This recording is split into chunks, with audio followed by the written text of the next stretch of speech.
This is the Nielsen Norman Group UX podcast.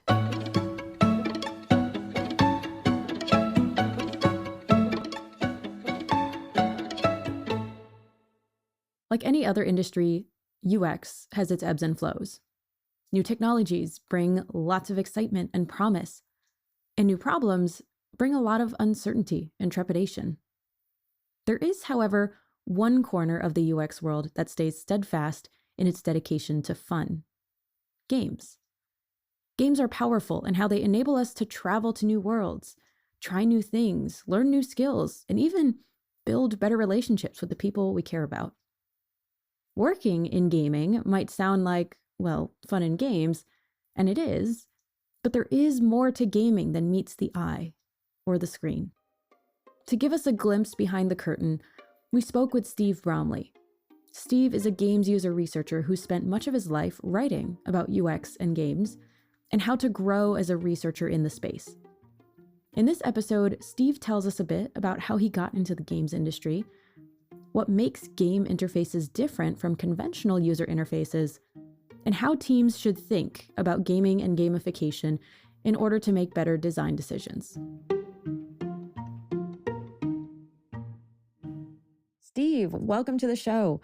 I'm really excited to have you on because obviously we have interfaces and user experiences in every industry, but games are this really unique corner of our industry that I think doesn't get talked about enough. So I'm really excited to hear a bit about your story. So I guess on that, what is your story? Like, how did you get into games user research? Because it sounds like such a fun place to be. Yeah, of course. And yeah, I'm really happy to share my story. It is a lot of fun, as you say. So as I mentioned, my name is Steve Bromley. I work with game teams to help them integrate games user research into how they work. I recently wrote a book called How to Be a Games User Researcher, which teaches a lot of the practice of it. But for my own journey, I guess it started very young.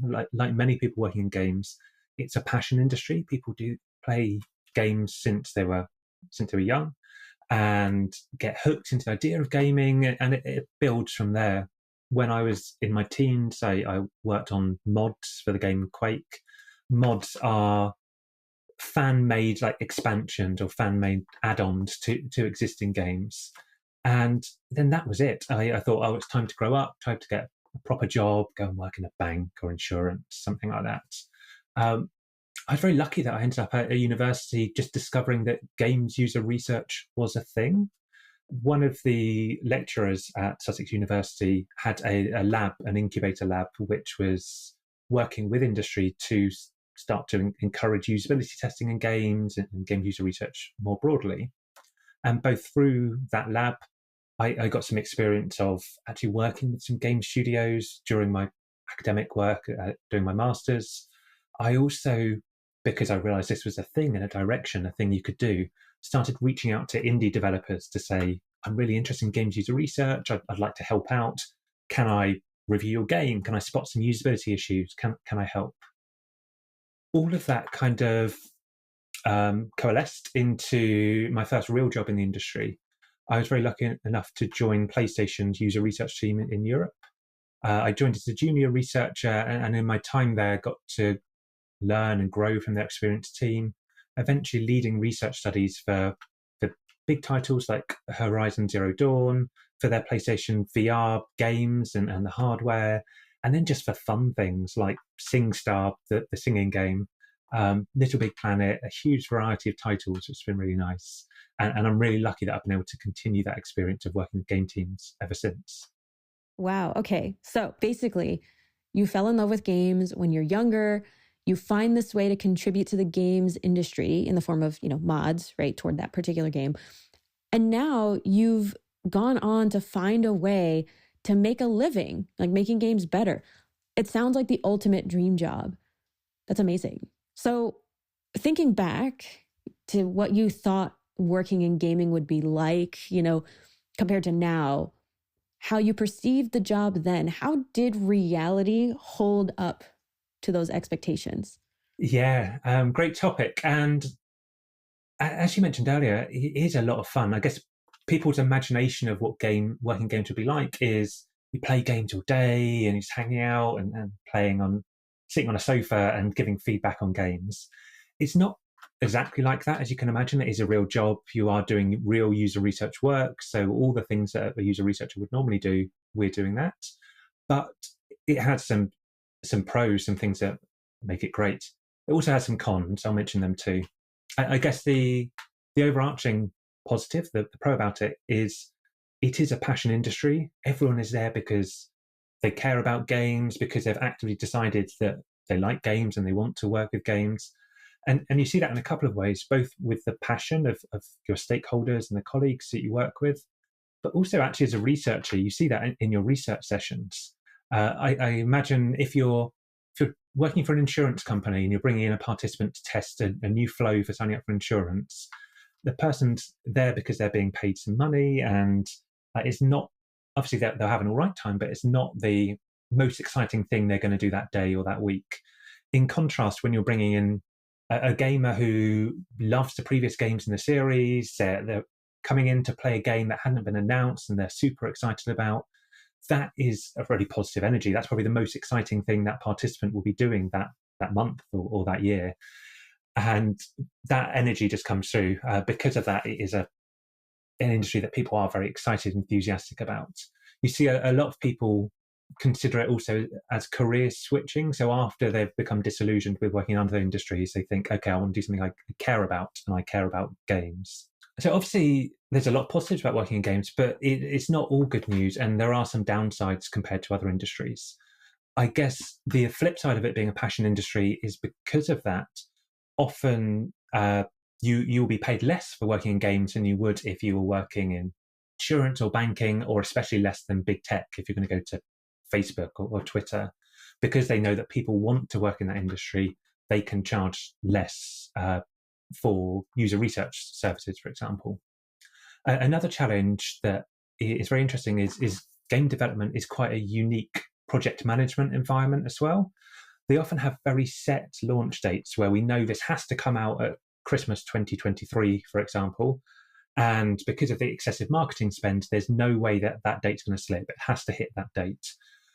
With games, a lot of the fun and what the game is discovered throughout creation. So there's not a strong spec up front. And it's a very interdisciplinary production as well, with the impact of what one game designer does influencing hundreds of other co-workers in other disciplines as well. And so it can be very difficult to launch something on time and to spec. And for researchers, it can be hard for us to work out how do we integrate in that environment and where can we best have an impact on game development.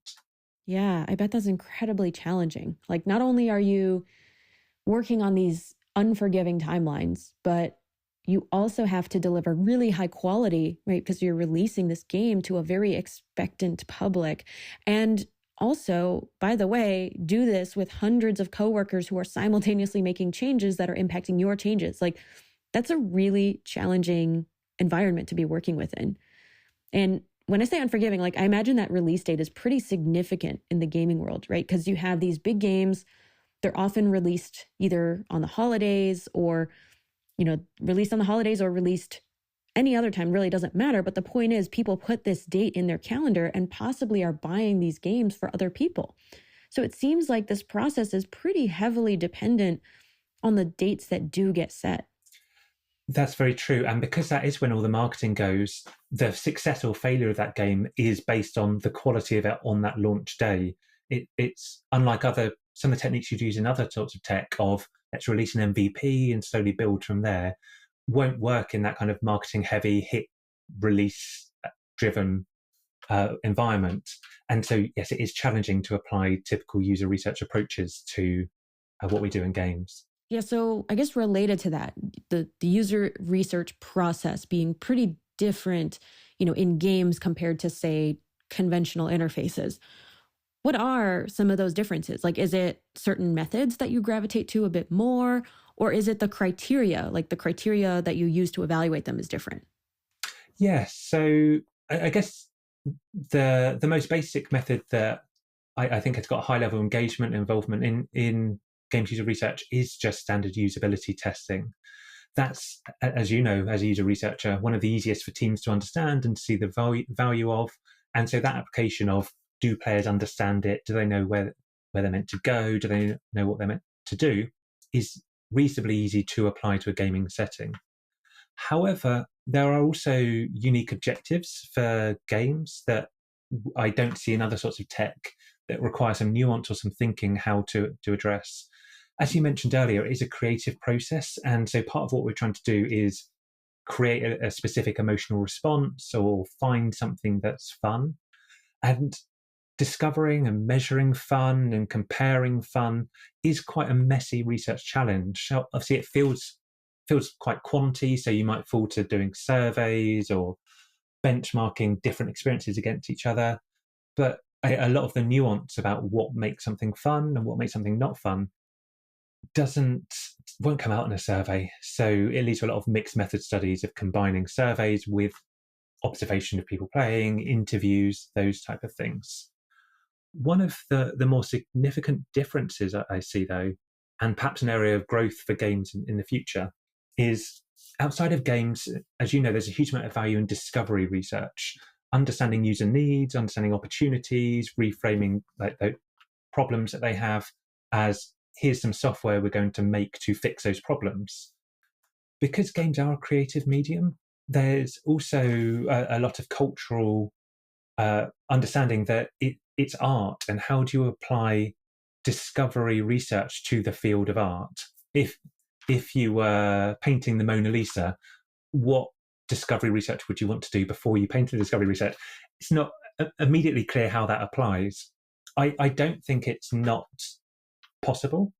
I think there is a huge amount of potential for us to understand the context in which people are playing games, their motivations, their needs from that. But that direct application of, let's look for problems that people have and then turn those into opportunities, doesn't translate well to games and isn't part of the practice that I see a huge amount of so far. You know, it's funny you mentioned Leonardo da Vinci, because in a way, he absolutely was a researcher. But you're right, like in a creative medium like art or like gaming, it can be hard to define discovery goals. Now, to be fair, I do think discovery research is incredibly important and valuable, even in gaming, and especially when you're applying it to specific problems to solve. Now, it's easy to imagine something like, someone renewing their passport. But when the problem is broader or less defined, like reaching someone emotionally or inducing some form of entertainment, like that introduces some really difficult questions. Like, what even is entertainment and what is fun? Like, maybe those are two deeply philosophical questions, that we may not have time to answer on the podcast, or let alone life, but how do you define what is fun within the context of a game? Yeah, and it's extremely challenging, right? Because you could look at an academic answer or a hypothetical answer, which is, well, let's get game designers to define the emotional response they're after. Let's introduce a quantitative measure to see if we're getting that response. And then let's just keep putting things in front of players until we see that. But in real life, that isn't how game development works. Game developers don't have a strong understanding of what emotional response that they're trying to create.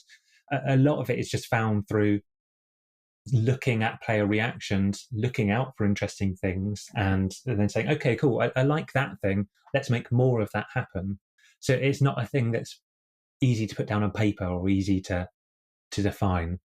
There's an interesting interplay for us as user researchers where a lot of that practice of finding the fun is what game developers have been doing for forever, since the first games existed. They have been playtesting games and seeing how people react and working out what is fun. And then the challenge for us as user researchers is, can we apply more rigor to that? Can we apply more reliability? Can we help that process? But that process is going to happen anyway, with or without us. Yeah, I can imagine the process happening without user researchers is not ideal, right? Because you may end up with a game that's not usable, and that's a problem. But I can also see the tension in a way, right? Because you have these games where the goal is to entertain, and a large part of entertainment is unpredictability or surprise. And when you think of most conventional interfaces, unpredictability or surprise is not necessarily something you want, right? You might want reliability.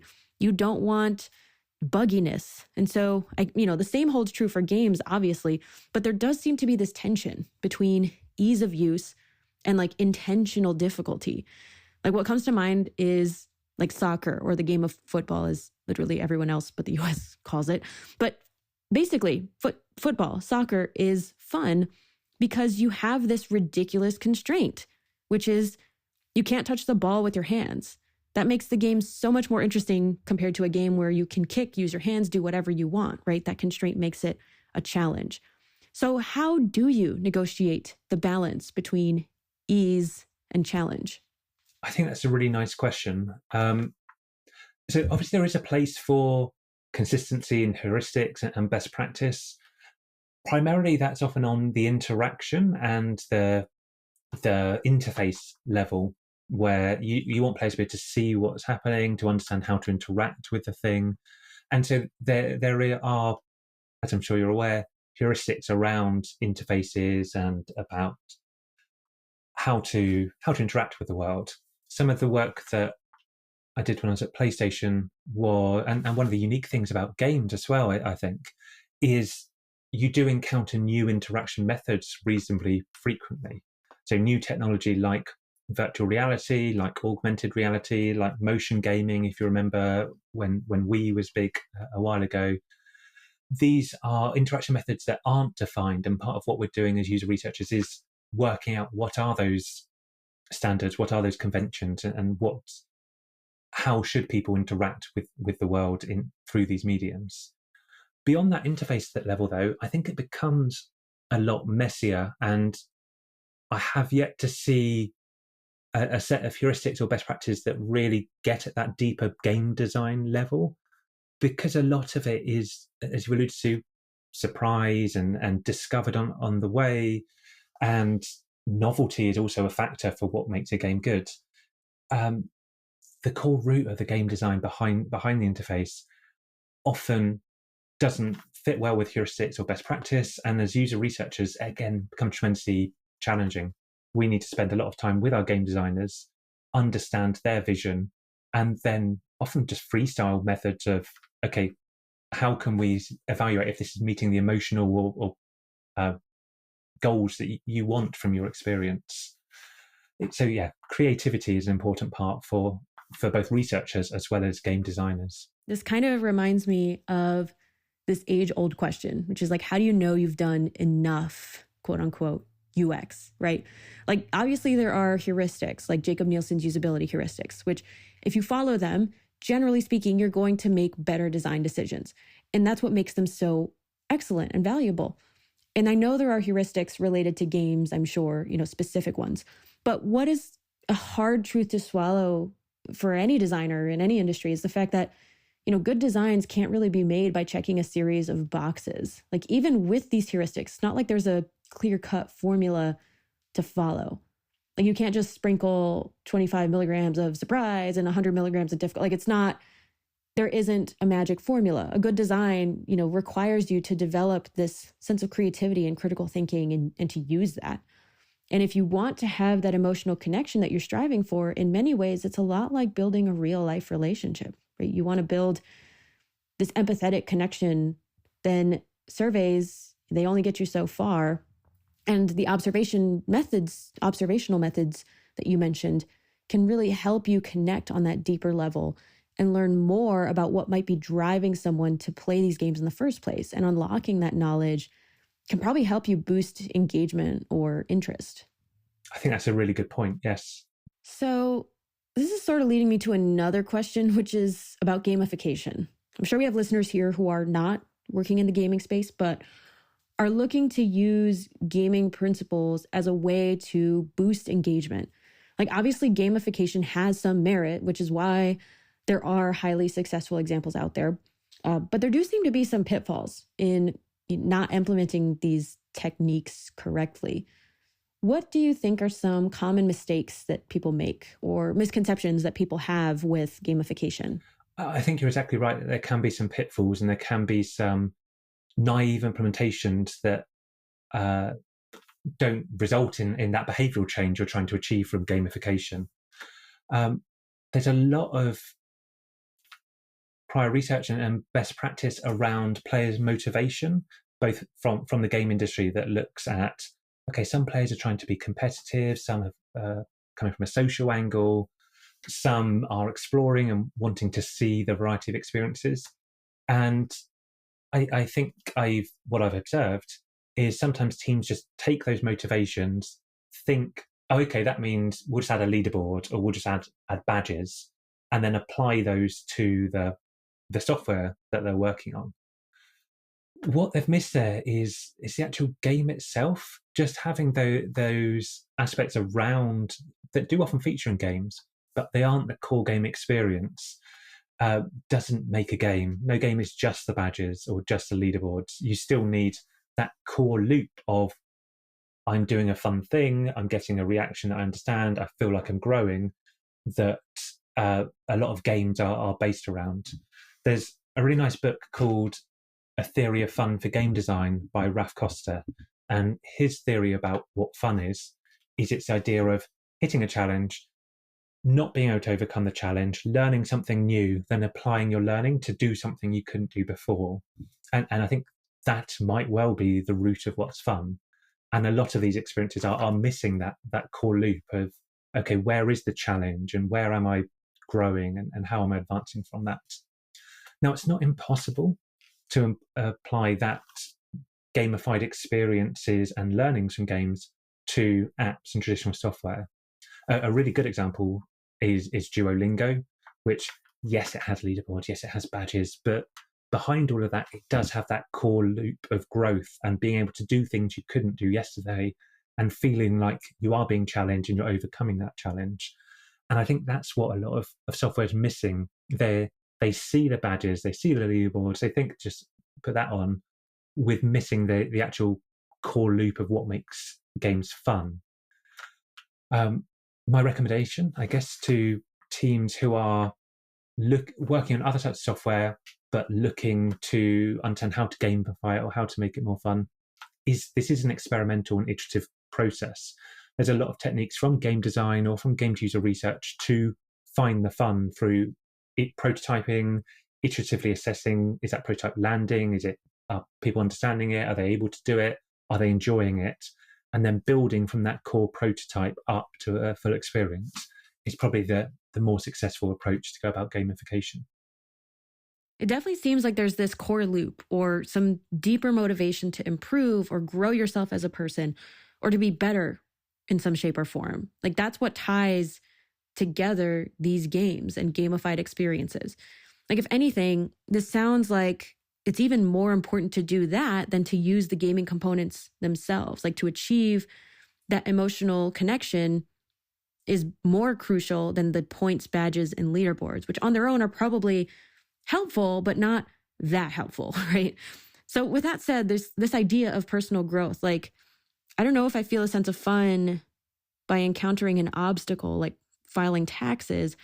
And even if I were to learn more about taxes in the process of, improving or fixing my mistake, like, I don't know that I'd feel enthralled by that. So are there like certain industries that maybe lend better to gamification than others? Yeah, I think the reason why it works so well in Duolingo is because it is about learning and growth. And so I would look for other industries that do require someone to learn something or be able to do something that they weren't doing before. Any sort of e-learning is a direct comparison. I'm sure there are other industries where where users have to do things they couldn't do before. Training is the same as e-learning. But I think looking for that is the key to unlocking there's potential for gamification here.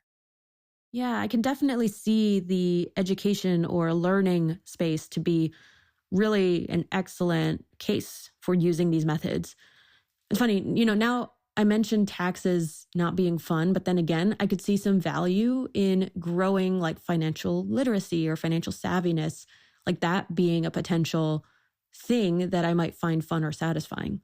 Or maybe even thinking of health and fitness goals, like you're developing skills or endurance in this case. Like maybe you want to run a distance, like a half or full marathon for the first time, or you want to run faster than a certain time. Like there's a clear constraint being abilities. Maybe I'm just speaking for myself here, but abilities and a clear goal that needs to be overcome, right? A distance or a time.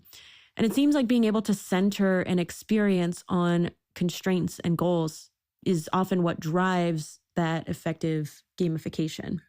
I think you're right. I think health and fitness are a perfect example of where this would work really well.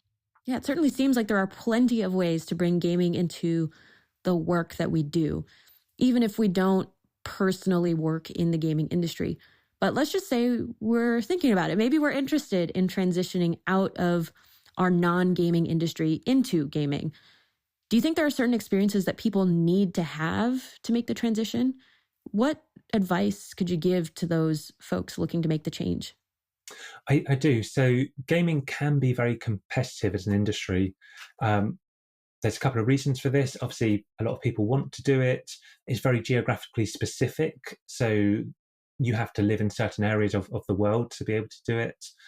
And because of those reasons, when a role does come up, there's a huge amount of competition for it. What I recommend when I speak to people about career transitioning or even just doing wanting their first role to be a games user research role is there's 3 areas I'd recommend focusing on. First of all, is just the basics of being a good researcher. Now, that should be fine from anyone coming from any sort of user research background, but being able to pick an appropriate method, be able to moderate sessions, be able to write a survey, be able to analyze data, be able to run a workshop with a team so they understand the findings and action it. All those basic research skills are things that you should have in hand and are an important thing to come with.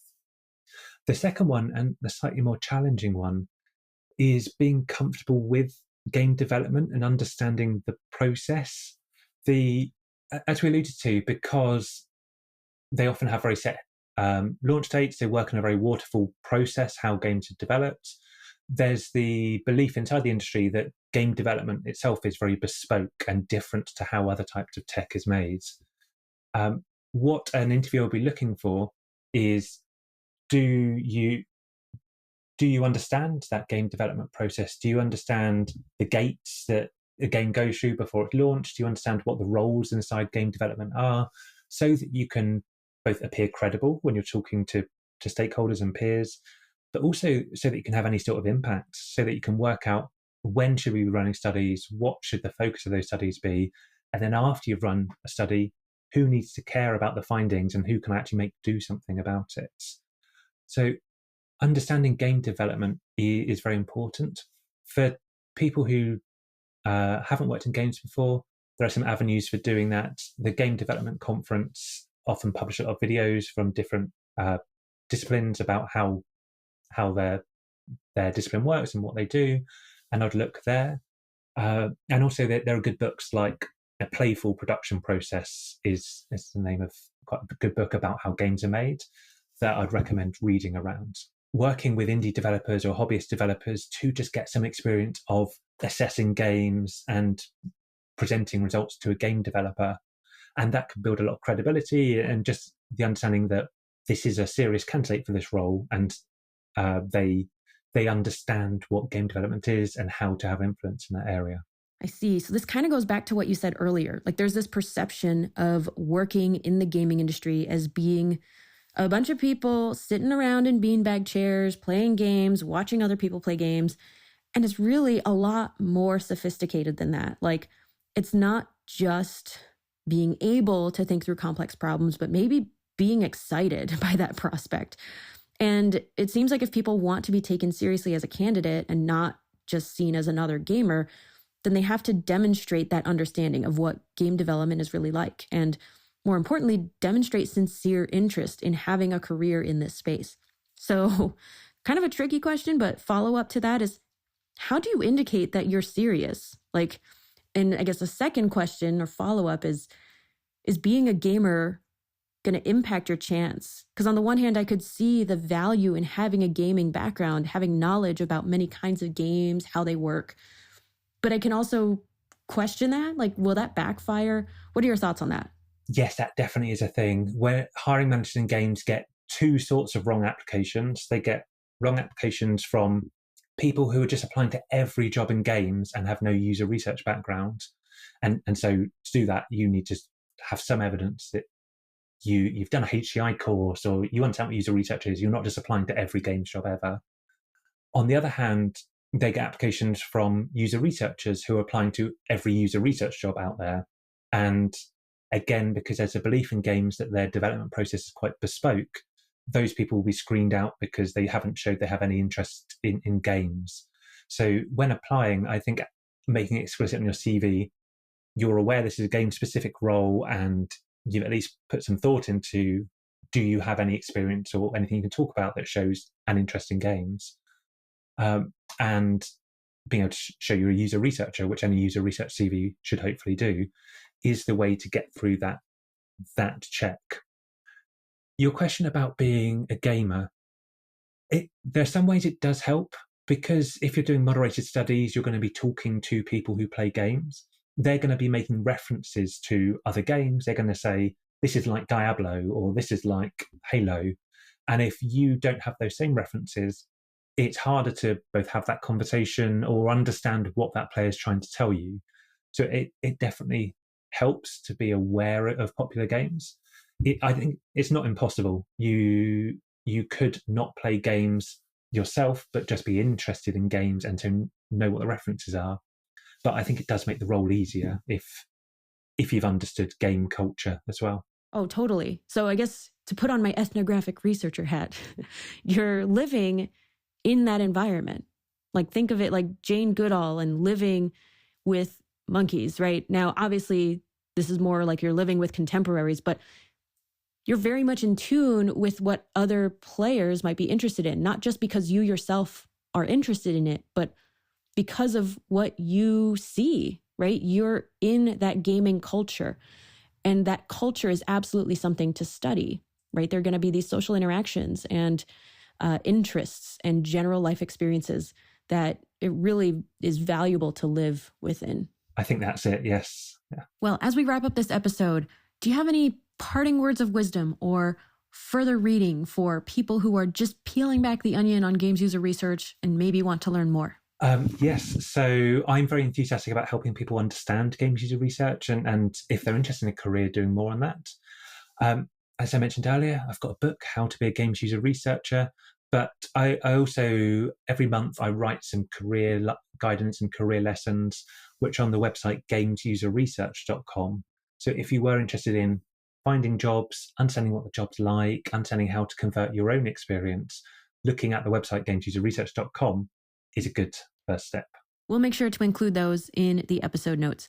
Steve, it's been so much fun talking with you. Yes, because games are fun, but mostly this has given me a newfound appreciation for the hard work it takes to really make a great game in the first place. I think it'll make each game that I get to play that much more special. So thank you for sharing with us today. I thank you very much.